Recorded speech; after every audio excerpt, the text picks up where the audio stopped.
Alright, so what is going on, guys? Welcome to another Garden Warfare 2 video. Today, I'm going to be talking you through how you can complete the brand new Mystery Portal event, Boss Hunt. I'm going to be doing a step-by-step guide of how you can complete this.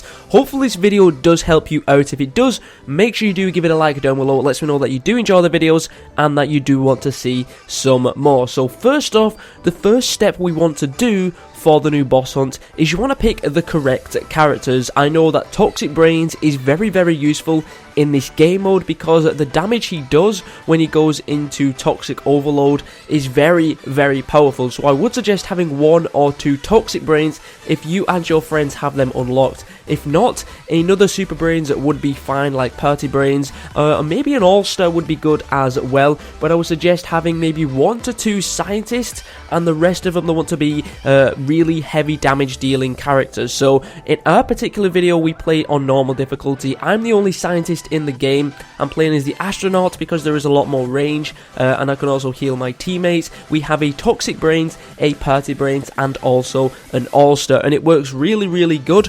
We are only on easy difficulty though. I'm not sure what it's going to be like on the crazy difficulties, but step 1 is choosing the correct characters. Step 2 is choosing the difficulty. Now anybody in the game can choose the difficulty. Whoever activates the candy will be the one that chooses the difficulty, and there is 3 different difficulties in the game. There is normal, hard and crazy. The gameplay, like I did mention, is on normal difficulty, so we picked the candy to the very far left. The one in the middle is hard difficulty and the one on the right is crazy difficulty. Now I'm sorry that I don't have gameplay of the names of these candies. I didn't actually pick the candy myself in this gameplay, but it's very similar to the last boss hunt with the Sasquatch. Step 3 is similar to the last boss hunt as well, where we need to defend this candy until the squash appears. Now once the squash does appear, you cannot hurt the squash as of yet, unlike you could in the last boss hunt. So you don't even want to try to damage him because you're not going to get anywhere and he's just going to deal a lot of damage to you. Step 4 is you need to anchor the Guardian. Now the way that this works is there are 2 tombstones located in the center of the map on top of the Aqua Center, and the way that you anchor the Guardian and to bring the Guardian into the map is you need to have 1 player in each of the highlighted zones around these tombstones. You need to kind of capture these zones and remain in the highlighted area to spawn the Guardian, which is a Torchwood. Now this is where teamwork becomes very crucial, because you're going to need to keep 2 of these players in each one of these highlighted areas to keep the Guardian spawned. If one of your teammates walks out of the highlighted area for a second or so, the Guardian is going to despawn and you're going to need to repeat this process again, and during this time the clock is ticking down to be able to complete this boss hunt. So my suggestion is have either 2 scientists in these highlighted areas, or have 1 scientist with a heal ball and a Super Brains or something like that, because you can put a heal station down to heal yourself, and I could also throw my heal balls across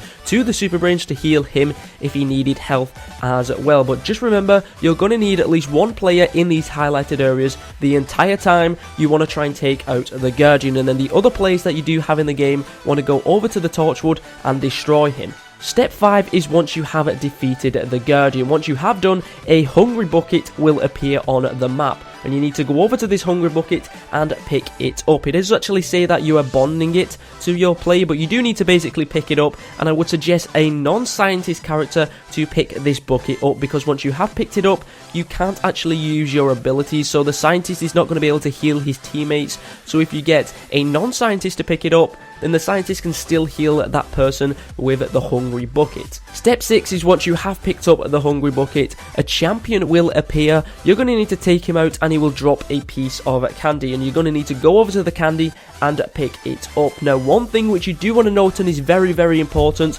the only person that should be picking the candy up is the person with the buckets. The other players can pick the candy up, but then you will all just get knocked out and you will have to redo the process all over again. So once the candy does drop, only the person with the bucket will be the one, or must be the one, to pick the candy up. And you're going to need to defeat 3 champions and eat 3 candy. And those are all the basic steps. After this, it is step 7. You're going to receive a sugar rush where you will get a massive damage increase. I believe that the astronaut myself went from doing about 22 damage to doing about 1,000 damage. So this sugar rush gives you a massive damage boost. You can see a time in the top right hand side as well, which I believe is about 50 seconds, and you will also see some arrows around the player character itself showing you that you have got a damage increase, and only now can you damage the squash. So you're going to get extra damage for about 50 seconds, so you want to try and deal as much damage as you can to the squash, and if you don't manage to take him out the first time, just repeat steps 3 to 7 until you do defeat the squash. Once you have done that, you will get rainbow stars, 15 for normal difficulty, 20 for hard difficulty, and 25 for crazy difficulty, and you will also get yourself a cool Halloween customization. I'm sure we're going to get these in silver, gold, diamond, gem, and scrumptious as well, so I'm going to be getting all of those customizations if I can. But hopefully you guys did find this step-by-step guide of the new boss hunt very helpful. If you did, make sure you do give it a like down below, and if you still have any questions about the boss hunt, just leave them in the comments and I will hopefully be able to answer them for you. So thank you very much for watching. My name is ZEROxFUSIONZ, and hopefully I'll catch you guys next time.